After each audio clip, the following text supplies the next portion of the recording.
Mimi ni fundi na tengeneza sofa pamoja na makabati, pia na furniture aina zote, na pata amani.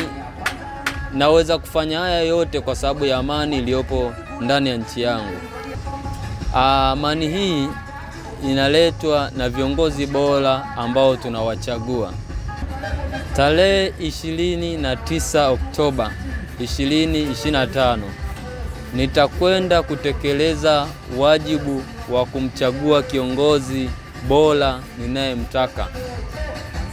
Kwa na washauri vijana wenzangu tuweze kujitokeza kwa wingi tarehe 29 Oktoba 2025, tukawapigie kula viongozi wetu wote tunaowapenda, kuanzia ngazi ya udiwani, ubunge na urais pia.